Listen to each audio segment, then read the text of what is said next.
Disrupção e transformação digital, é claro que foram pautas aí para o HSM 2019. Because if you are focused on trying to figure out like how do we do this, who do I talk to? Um tema também muito conveniente foi um tema trazido pela Charlene Lee. Ela é uma grande influenciadora e especialista em mídias sociais e o tema dela foi sobre o mindset da disrupção, dizendo por que algumas empresas conseguem fazer a disrupção e por que outras se atrapalham e falham nessa missão.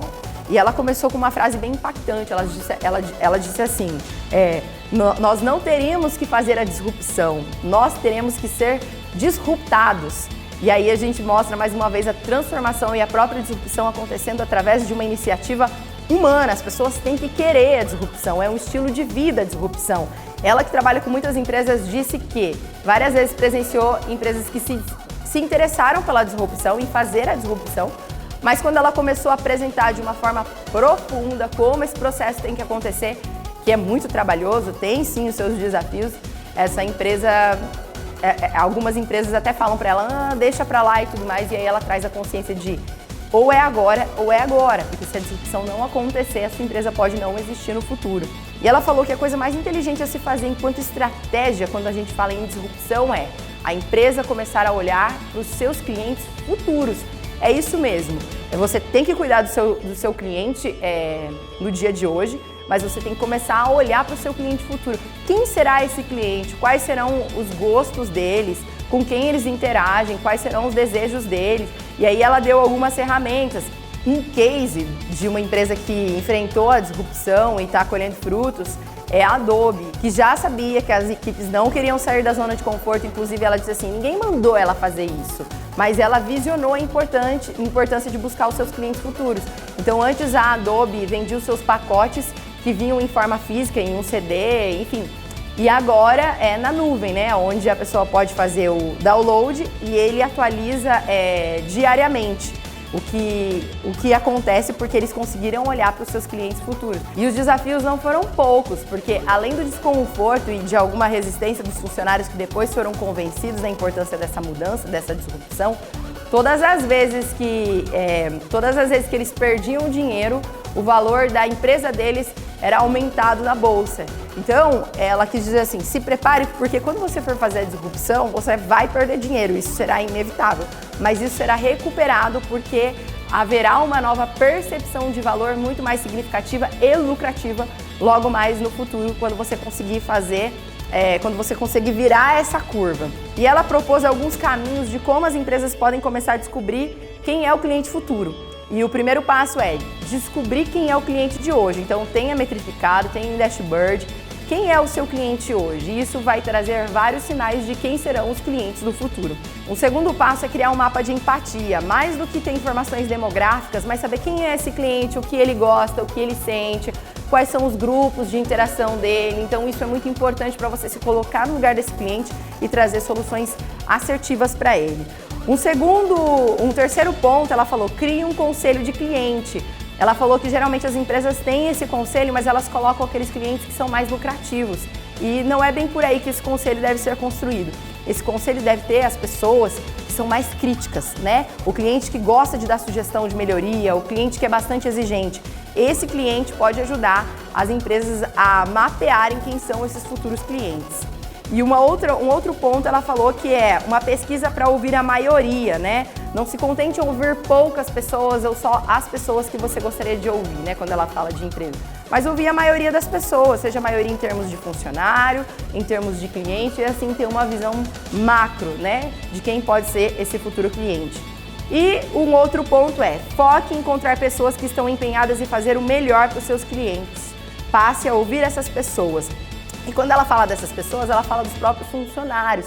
Ela disse que tem pessoas dentro das corporações que elas querem, de fato, atender o cliente, elas gostam do cliente. Então é importante que as empresas olhem para os departamentos, né? Encontrem essas pessoas interessadas nisso e se a empresa for muito grande, ela disse que a inteligência artificial pode ajudar nessa missão e começar a ouvir essas pessoas, porque são pessoas que têm cuidado e zelo para o cliente e elas podem contribuir para esse mapeamento de quem é o futuro cliente. Quando fala de liderança, os líderes mais do que nunca precisarão ter um posicionamento de líder, de influência. Já foi a época de líderes controladores.